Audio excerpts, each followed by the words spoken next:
अस्सलाम वालेकुम। Point of cell का डेमो है। ये लॉगिन स्क्रीन है। यहाँ से हम एडमिन के यूज़र नेम पासवर्ड से लॉगिन करेंगे। जो मैंने 123 रखा है, लॉगिन किया। ये हमारे पास जो है एडमिन की स्क्रीन है। अब हमारे एडमिन के पास जो ऑप्शंस हैं वो क्या क्या हैं। रजिस्ट्रेशन में है। रजिस्ट्रेशन में सबसे पहले देखते हैं माई अकाउंट। माई अकाउंट पे क्या आता है कि जो बिजनेस नेम है, ठीक है, जो बिल के ऊपर प्रिंट होगा, कॉन्टैक्ट नंबर जो बिल के ऊपर आएगा, एड्रेस और नोट जो बिल के ऊपर आना है। और उसके बाद ये है एडमिन का यूज़र नेम पासवर्ड जो रीसेट किया जा सकता है, यहाँ से अपडेट हो जाएगा। नेक्स्ट है कि प्रोडक्ट के जितने भी ब्रांड्स हैं वो हम यहाँ पर रजिस्टर कर लेंगे। जैसे कि अगर हम एग्जांपल लेते हैं कि ये ब्रांड है कोई, हम इसको सेव कर देते हैं। सेव हो गया। इसी तरह कोई और ब्रांड है, जैसे कि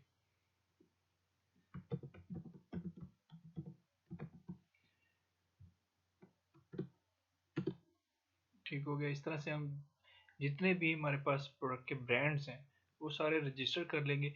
और अगर ब्रांड्स वगैरह नहीं बनाने, ठीक है, तो हम एक जनरल ब्रांड के नाम से उसको ऐड कर देंगे।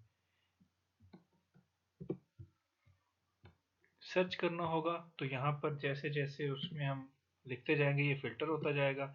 इसी तरह किसी ब्रांड को एडिट करना है तो डबल क्लिक करेंगे तो यहाँ पर टेक्स्ट आ जाएगा। इसको हम यहाँ से एडिट करके अपडेट कर देंगे तो अपडेट हो जाएगा। और इसी तरह डिलीट करना होगा तो हम यहाँ से डबल क्लिक करने के बाद डिलीट करेंगे तो ब्रांड डिलीट हो जाएगा। उसके बाद हमने क्या करना है, सर्विसेज बनानी है। ठीक है, अपने प्रोडक्ट अपने बिजनेस के जो प्रोडक्ट्स हैं उनकी जो मेन कैटेगरीज हैं उनको डिवाइड कर लेना है। सपोज हमारे पास दो सर्विसेज हैं, सिरेमिक्स और दूसरी हम इसमें सर्विस ऐड कर देते हैं पीवीसी। ये दो मेन कैटेगरीज हैं प्रोडक्ट्स की। ठीक है, फिर इनके अंडर कैटेगरीज आएंगी। इनका भी अपडेट और डिलीट और वो सारा प्रोसीजर एक ही है। अब इनके अंडर हमने क्या करनी है, कैटेगरीज ऐड करनी है। अब जैसे कि कोई उसका नेम हो सकता है। ठीक है, सिरेमिक्स में क्या क्या चीज़ें आती हैं वो सारी इसमें कैटेगरीज जो होंगी ऐड होती जाएंगी। इसी तरह जो दूसरी होगी इसमें जिस तरह से है कि पाइप्स या वो जो भी कैटेगरीज हैं आपकी प्रोडक्ट्स की, वो इस सर्विस के अंडर जो आती हैं वो सारी इसमें ऐड हो जाएंगी। इनका भी अपडेट डिलीट सर्च का सारा वही प्रोसीजर है। नेक्स्ट आ जाते हैं। अब हमने उस प्रोडक्ट को रजिस्टर करना है मेन अपने पास। यहाँ पर बारकोड स्कैन करेंगे। ठीक है, अगर मैं इसको बारकोड सपोज 1 रख देता हूँ। यहाँ से हमने ब्रांड सिलेक्ट करना है, ब्रांड क्या है। फिर सर्विस टाइप सिलेक्ट करनी है कि किस सर्विस को हम यहाँ पर ऐड करने जा रहे हैं। उसकी कैटेगरीज यहाँ पर नीचे आ जाएंगी। ठीक है, उसकी एक ही कैटेगरी थी तो एक ही आई है। अगर हम ये वाली सर्विस टाइप सिलेक्ट करेंगे, एंटर प्रेस करेंगे तो इसकी जो कैटेगरीज होंगी वो आ जाएंगी। अब यहाँ पर उसका नेम लिखेंगे, जो भी प्रोडक्ट का नेम है।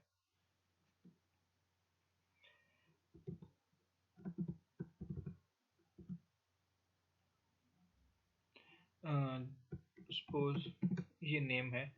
उसके बाद आ जाता है पैक साइज, कि जो आपका बंडल है या पैक है, कर्टन है, उसका साइज क्या है कि एक कर्टन के अंदर या एक बंडल के अंदर कितने आते हैं। सपोज 12 पीस आते हैं एक के अंदर।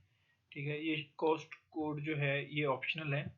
फिर आ जाता है उस कर्टन की या बंडल की जो कॉस्ट है वो आपको कितनी पड़ रही है, ये प्रॉफिट कैलकुलेट करने के लिए है। सपोज वो आपको 12,000 की पड़ रही है, एंटर प्रेस करेंगे तो पर पीस कॉस्ट निकल आएगी। इस तरह कर्टन की प्राइस कि आप उसको बेच कितने कर रहे हैं। ठीक है, 15,000 में लिखता हूँ तो पर पीस प्राइस भी वो यहाँ से उसकी कैलकुलेट कर लेगा। फिर है स्टॉक आपके पास कितना पड़ा है, जो एग्जिस्टिंग स्टॉक आपके पास है। अब जो स्टॉक होगा वो यूनिट्स में होगा। ठीक है, इस पैक्स में नहीं होगा, वो जो यूनिट्स हैं उसके अंदर आएगा। तो स्टॉक सपोज 1000 या कह देते हैं कि जी 1200 आपके पास यूनिट्स पड़े हैं। ठीक है, कितना स्टॉक हो तो ये आपको अलर्ट दे दे कि आप लो स्टॉक है 100 यूनिट्स पे। ठीक है, लोकेशन फिर ये भी ऑप्शनल है कि आप उसका हिंट रख सकते हैं कि कौन सी चीज़ किस जगह पर पड़ी है। सेव करते हैं प्रोडक्ट को, सेव हो चुकी। ठीक है, इसका सर्च का भी वही प्रोसीजर है कि जैसे जैसे हम टाइप करते जाएंगे और ये फिल्टर होता जाएगा।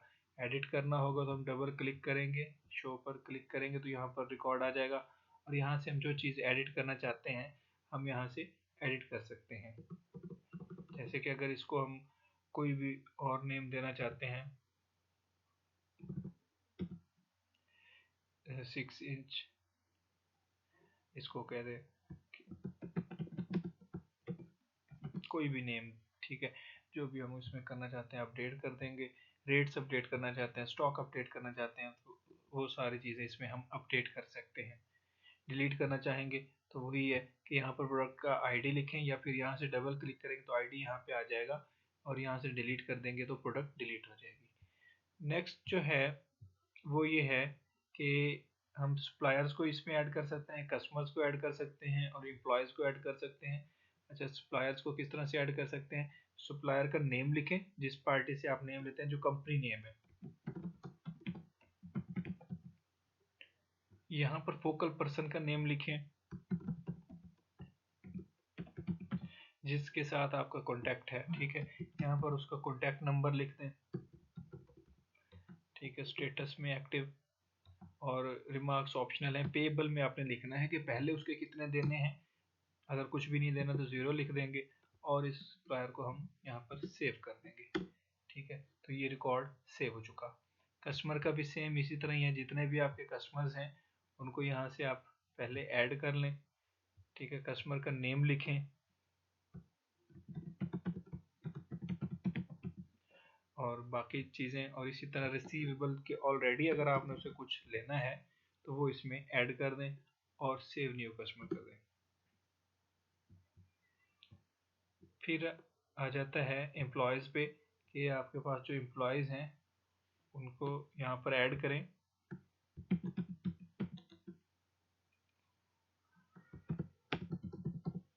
ठीक है, CNIC, सैलरी, कॉन्टैक्ट नंबर, ये सारी चीज़ें इसमें ऐड करके पिक्चर अपलोड कर दें।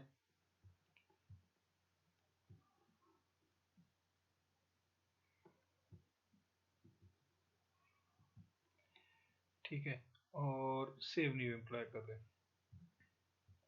अब ये एम्प्लॉय सेव हो चुका है। एडिट करना होगा तो उसी तरह डबल क्लिक करें तो सारी चीज़ें यहाँ पर आ जाएंगी। यहाँ उसका सपोज हम उसका फ़ोन नंबर ऐड करना चाहते हैं और अपडेट एम्प्लॉय करेंगे तो रिकॉर्ड अपडेट हो जाएगा। डिलीट करना होगा तो उसी तरह हम इसको डिलीट भी कर सकते हैं या इनएक्टिव कर सकते हैं। ठीक है, डिलीट का मैंने भी यहाँ पर ऑप्शन नहीं दिया कि क्योंकि उन एम्प्लॉयज़ से रिलेटेड सैलरी का और बाकी चीज़ों का भी रिकॉर्ड रहता है, तो अगर हम डिलीट करेंगे तो उसका सैलरी का रिकॉर्ड भी ख़त्म हो जाएगा। बट डिलीट का ऑप्शन भी दिया जा सकता है कि हमने कोई ऐसा एम्प्लॉय ऐड कर दिया है जो टेस्टिंग जैसे भी कर रहे हैं तो उसको डिलीट किया जा सके, तो डिलीट का बटन भी यहाँ पे लगाया जा सकता है। अब यहाँ से यूज़र क्रिएट करना है कि जो एम्प्लॉयज़ हमारे पास ऐड हैं उनमें से या तो हम उसको यूज़र के राइट्स दे सकते हैं या उसको एडमिन के राइट्स भी दे सकते हैं। ठीक है, तो अगर मैं उसको जस्ट यूज़र के राइट्स देता हूँ, यहाँ से एम्प्लॉय को सिलेक्ट करेंगे, उसका यूज़र नेम पासवर्ड सेट करेंगे और स्टेटस क्या है, एक्टिव है, सेव कर देंगे तो यूज़र यहाँ पे क्या हो जाएगा, सेव हो जाएगा। यूज़र सेव हो चुका। और नेक्स्ट जो चीज़ें हैं हम यूज़र के अकाउंट से चेक करते हैं कि उसके पास क्या क्या ऑप्शंस हैं। तो लॉग आउट करते हैं, यहाँ से यूज़र के अकाउंट से लॉगिन किया। ठीक है, जो पिक्चर भी आ रही है यूज़र की और उसका नेम भी आ रहा है। अब इसके पास क्या है, ये supplier, brand, service type, categories, product, customer और एक्सपेंसेस वगैरह को ऐड कर सकता है। माई अकाउंट्स के और इस तरह की चीज़ें इसके पास नहीं है। ठीक है, प्रोडक्ट्स को परचेज कर सकता है, परचेज की एंट्री की जा सकती है। वो किस तरह से है कि यहाँ से आपने सप्लायर की इनवॉइस नंबर डालनी है जो आपके पास सपोज लेके बैठे हैं। उसके बाद सप्लायर को सिलेक्ट करें और प्रोडक्ट को सिलेक्ट करें और देखिए कितने पैक्स आपने परचेज किए हैं, ठीक है। तो आपकी प्रोडक्ट यहाँ पर कोई और भी हो सकती है, रॉ मटेरियल भी हो सकता है, तो आप उसको फिर सर्विसेज में भी ऐड कर सकते हैं। एक सर्विस ऐड कर दें परचेजिंग या रॉ मटेरियल के नाम से, फिर उसकी कैटेगरीज बना के वो सारी प्रोडक्ट्स में ऐड की जा सकती हैं।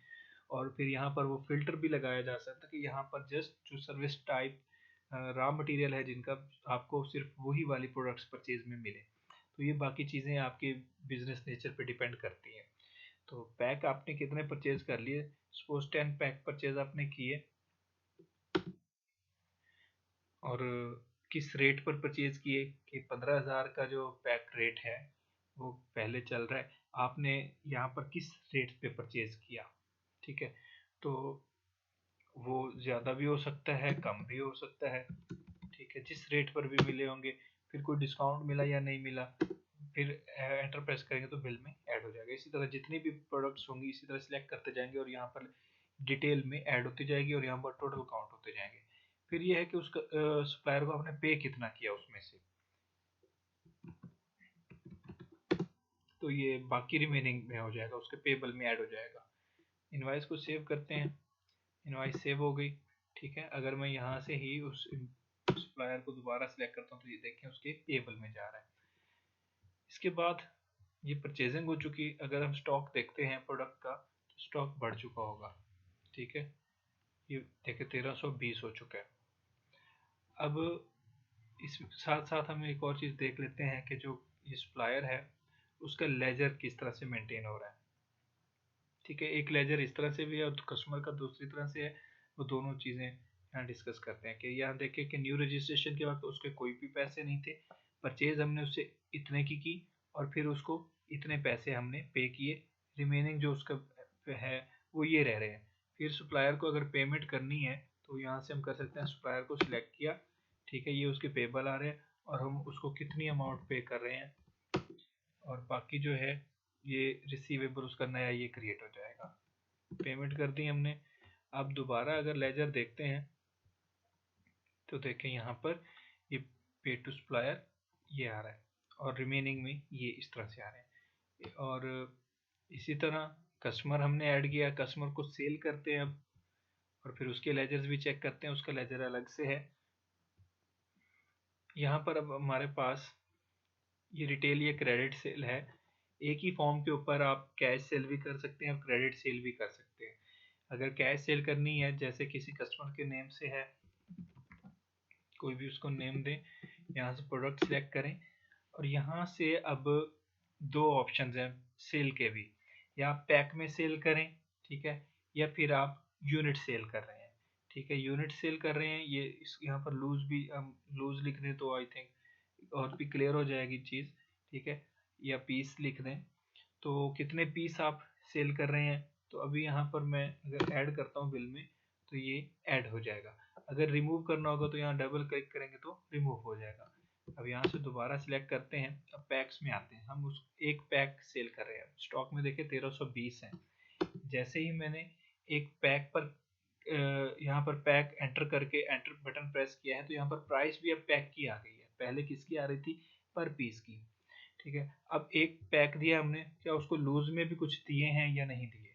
अगर हम कहते हैं कि उसको हमने 6 लूज में भी दिए हैं तो अब क्वांटिटी क्या आ गई, 1.5 पैक, ठीक है, और 15,000 के हिसाब से उसका ये टोटल प्राइस बन रही है, ठीक है। और ये 22,500 का टोटल बिल बना, यहाँ पर डिस्काउंट है, नेट बिल इतना बन रहा है। अब कस्टमर आपको पे कितना करके जाता है, ठीक है। तो डेफिनेटली कैश कस्टमर है तो वो आपको पूरा बिल पे करेगा, ठीक है। 22,500, ये हो सकता है उसने आपको जो पैसे दिए हैं वो 23,000 दिया है, 500 आपने उसको रिटर्न किया। प्रिंट बिल पे क्लिक करेंगे ये बिल प्रिंट हो जाएगा, ये है कैश बिल। कस्टमर का नेम आ गया, यहाँ पर ये सारी डिटेल आ चुकी, इतना उसने पे किया, इतना रिटर्न हो गया। अब हम एक क्रेडिट सेल करके देखते हैं। तो क्रेडिट सेल के एक तो ये है कि आपको ऑलरेडी पता है कि क्रेडिट सेल है, तो आप यहाँ पर क्लिक करेंगे तो यहाँ से कस्टमर सिलेक्शन का ऑप्शन आ जाएगा, ठीक है। या दूसरा ये है कि आप बिल बना के बैठे हैं, एक कस्टमर आया, आपने पहले कहा जी उसका किस नेम से बनाना है, या बाद में भी पूछा जा सकता है, खैर कि आपने बिल बनाया कि उसको पैक्स में उसने कहा जी मुझे 2 पैक हमने उसको सेंड करने हैं, ठीक है, बिल में ऐड हो गया। अब वो कहता है कि जी 30,000 बिल बन रहा है, आप 20,000 ऐड कर ले, 10,000 मेरे उधार रख लें। तो क्या है कि अगर वो नया कस्टमर है, पहली दफ़ा आया है, तो फिर हम उसकी यहाँ से रजिस्ट्रेशन कर लेंगे, ठीक है। और अदरवाइज अगर वो क्रेडिट सेल ही थी तो हम यहाँ पर क्रेडिट बिल पर क्लिक करेंगे तो यहाँ से हमें कस्टमर सिलेक्शन का ऑप्शन मिल जाएगा, ठीक है। तो ये कस्टमर सिलेक्शन हम शुरू से भी कर सकते हैं और बिल बनाने के बाद भी कर सकते हैं। जैसे ही मैं इसको सिलेक्ट करके एंटर का बटन प्रेस करूंगा तो उसके ओल्ड रिसीवेबल भी यहाँ पर शो हो जाएंगे और ये नेट बिल के अंदर वो ओल्ड रिसीवेबल ऐड होकर यहाँ पर ग्रॉस बिल शो हो जाएगा कि 40,000 के। अब ये है कि उसने आपको 40,000 में से पे कितने किए। सपोज वो 20,000 पे करके जाता है, 20,000 उसका रह जाता है। प्रिंट बिल पर क्लिक करते हैं तो ये बिल हमारे सामने शो होगा क्रेडिट सेल का, total bill, discount, net bill, old receivable, gross bill, पे इतना किया, रिसीवेबल इतने रह गए। अब इसका हम लेजर देखते हैं, ठीक है। उसको क्रॉस करेंगे बिल को तो वापस हम सेल पर आ जाते हैं। अब इसका लेजर हम देखते हैं, कस्टमर लेजर। तो इसका जो डिज़ाइन है थोड़ा चेंज है। आप कस्टमर को सिलेक्ट करेंगे, ठीक है, और उसके बाद यहाँ पर एक डेट सिलेक्ट खुद ही हो जाएगी, ये फर्स्ट डेट जिस डेट से कस्टमर रजिस्टर हुआ होगा, ठीक है। और यहाँ से आपने सेकंड डेट सिलेक्ट करनी है। तो शो पे क्लिक करेंगे तो हमें कस्टमर का लेजर इस तरह से शो होगा कि कस्टमर का नेम आ गया, इस डेट से लेकर इस डेट तक वो शो कर रहा है। यहाँ से के साथ साथ वो बैलेंस भी दिखा रहा है और एंड में बता रहा है कि करंट रिसीवेबल उसका कितना है।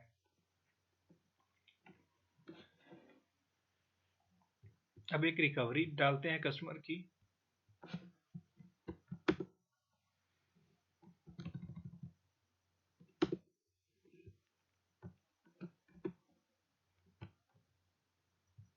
अब लेजर को देखते हैं, ठीक है। तो ये यहाँ पर क्रेडिट रिकवरी आ रहा है और ये सारा यहाँ पे आ रहा है। अच्छा, यहाँ पर वो ओपनिंग भी दिखाएगा, अभी यहाँ पर किसी वजह से शो नहीं कर रहा। तो जो ओपनिंग बैलेंस है वो भी यहाँ पर शो होगा, जैसे कि अब न्यू रजिस्ट्रेशन के वक्त उसके थे। हाँ जी, तो क्योंकि हम देख रहे हैं इसी डेट से ही, ठीक है, तो इसलिए ओपनिंग में नहीं आ रहा, क्योंकि जो करंट था न्यू रजिस्ट्रेशन का वो भी यहाँ पर आ रहा है। अगर हम किसी और डेट से देख रहे होते, जैसे कि अगर रजिस्ट्रेशन उसकी पिछली डेट में भी होती, अगर मैं यहाँ से उसकी डेट चेंज कर देता हूँ,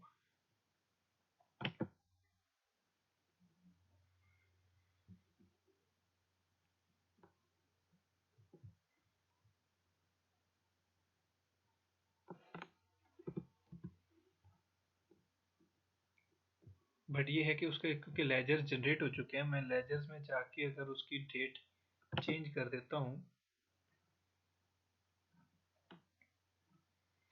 न्यू रजिस्टर में,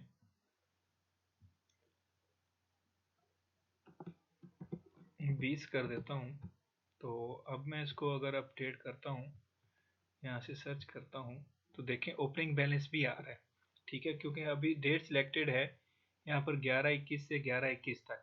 तो इन सिर्फ आज की डेट का वो यहाँ पर दिखा रहा है। तो ओपनिंग बैलेंस में 10,000 पुराना है और 30,000 की उसने स्टॉक परचेज किया है, तो बैलेंस बन गया उसका 40,000 का। उसमें से 20,000 उसने पे किया तो बकाया 20 रह गए, फिर 10 पे किया तो बाकी 10 रह गए। अगर ये 10 भी पे कर देते हैं, ठीक है, अमाउंट रिसीव्ड 10,000, तो न्यू रिसीवेबल 0 हो गया। अच्छा, अब ये अमाउंट एडिड का मतलब ये है कि अगर कोई आप उसके जो सेल है उसका रिकॉर्ड नहीं रखना चाहते, जस्ट उसका खाता मैनेज करना चाहते हैं कि किस कस्टमर के अकाउंट में कितने पैसे जमा करने हैं या कितने उसमें से वो उसके काटने हैं, जमा करवा रहा है, तो अमाउंट एडिड में ये होगा कि अगर यहाँ पर लिखेंगे तो ये उसके खाते में ऐड हो जाएंगे, ठीक है। अमाउंट रिसीव्ड में जो लिख रहे हैं उसके खाते में से माइनस हो रहे हैं, किया। और यहाँ से हम दोबारा इसको रिफ्रेश करते हैं तो ये आ रहा है कि क्रेडिट रिकवरी हो रही है, ठीक है। तो करंट रिसीवेबल उसका 0 हो चुका है।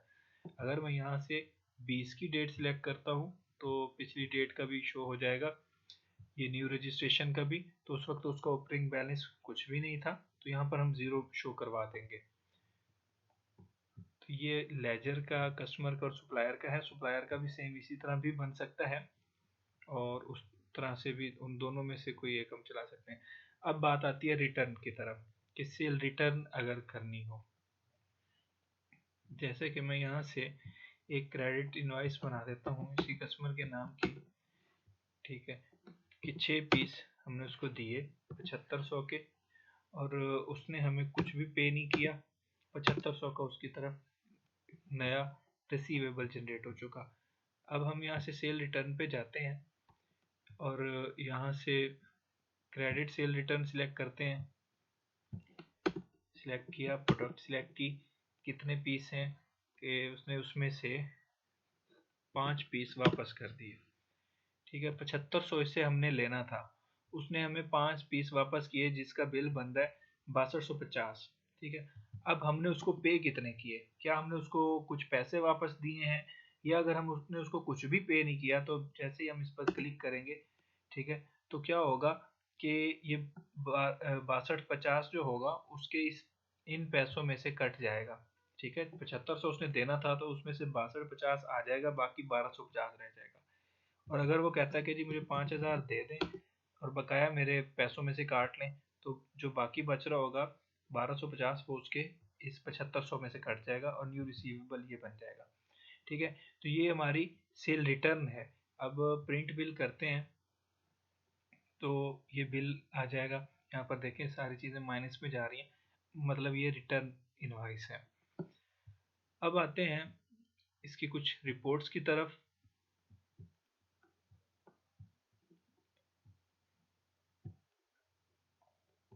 यहाँ से हम परचेज और सेल रिपोर्ट्स देख सकते हैं। परचेज डिटेल रिपोर्ट्स में क्या है कि हमारे पास जो इनवाइसेस हैं उस इनवाइस की परचेज डिटेल रिपोर्ट में हमारे पास प्रोडक्ट वाइज सारी परचेज जितनी भी हम चीज़ें कर रहे हैं उसकी डिटेल आ रही है, ठीक है। इस डेट से लेकर इस डेट तक हमने क्या क्या परचेज किया। इसी तरह परचेज इनवाइसेस रिपोर्ट में क्या होगा, परचेज इनवाइसेस रिपोर्ट में जस्ट इनवाइस की बेस पर ही वो सारा शो करवा रहा होगा कि इस यहाँ पर ये सारा रिकॉर्ड यहाँ पर शो हो जाएगा कि कौन से सप्लायर से हमने लिया, कितनी अमाउंट बनी, पे कितना किया, पेबल कितना रहा और बाकी रिमेनिंग कितने हैं। इसी तरह सेल में आते हैं तो सेल्स की भी हमारे पास इसी तरह दो रिपोर्ट्स हैं। एक ये है कि हम इस डेट से लेकर इस डेट तक कितना हमने टोटल सेल किया, ठीक है। तो ये मैं टोटल उसकी जो डिटेल है वो बता देगा, साथ में ये रिटर्न वगैरह वाले जो हैं वो भी यहाँ पर इनवाइसेस सारी शो करवा देगा। यहाँ पर हमें बता देगा टोटल सेल इतनी हुई, उसमें से टोटल प्रॉफिट इतना बन रहा है, ठीक है। फिर अगर हम स्पेसिफिक इनवाइस वाइज देखना चाहेंगे तो हमें वो इनवाइस से भी शो करवा देगा। इसी तरह कैटेगरी से देखना चाहेंगे तो वो हमें उस कैटेगरी का ओवरऑल दिखाएगा, ठीक है। और अगर हम यहाँ से ये है फिल्टर विद डेट्स, अगर इसको चेक लगा देंगे तो फिर इन दो डेट्स के दरमियान सिर्फ उस कैटेगरी को दिखाएगा। अगर चेक बॉक्स पे हम क्लिक नहीं करेंगे तो ये सारी चीज़ों की ओवरऑल दिखाएगा, ठीक है। तो यहाँ से हम कस्टमर को भी सिलेक्ट कर सकते हैं कि कस्टमर की भी अगर कस्टमर वाइज देखना चाहें तो वो भी हम सेल यहाँ से देख सकते हैं।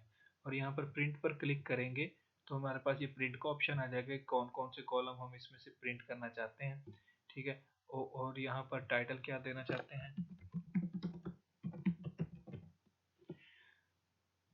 क्लिक करेंगे तो ये हमें यहाँ पर प्रिंट पे लेके आएगा, ठीक हो गया। ये हमारे पास सेल डिटेल रिपोर्ट है। इसी तरह फिर हमारे पास एक प्रोडक्ट्स या स्टॉक की रिपोर्ट है। ये हमें यहाँ पर क्या है, प्रोडक्ट वाइज सारी उसकी डिटेल भी दे रहा है और उसकी स्टॉक की कॉस्ट भी बता रहा है। स्टॉक की कॉस्ट किस तरह से बता रहा है कि जो इसकी यूनिट कॉस्ट थी उसको स्टॉक से मल्टीप्लाई करके यहाँ पर हमें वो स्टॉक की ओवरऑल कॉस्ट बता रहा है। नेक्स्ट रिपोर्ट है लो स्टॉक रिपोर्ट।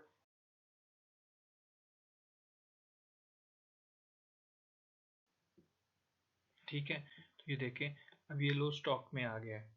इसी तरह फिर हमारे पास जो रिपोर्ट्स हैं कस्टमर्स, ये क्रेडिटर या कस्टमर्स लिस्ट है हमारे पास। ये जितने भी कस्टमर्स होंगे उनकी रिपोर्ट भी है, और साथ में ये भी पता चल जाएगा कि ओवरऑल हमने जो मार्केट से पैसा वसूल करना है वो कितना है। इसी तरह सप्लायर की भी बन सकती है। फिर हमारे पास है ये कस्टमर स्टेटमेंट। इसमें हम क्या कर रहे हैं कि कस्टमर हम सिलेक्ट करते हैं और कोई स्टेटमेंट उसको देनी है कि वो कहता है कि जी मुझे कौन कौन सी चीज़ें कब कब गई हैं वो सारी मुझे स्टेटमेंट दें।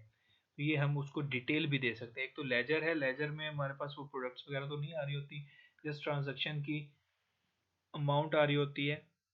तो यहाँ पर हम इनवाइस और प्रोडक्ट की डिटेल भी उसको साथ में, और क्वांटिटी, ये सारी चीज़ें दे सकते हैं।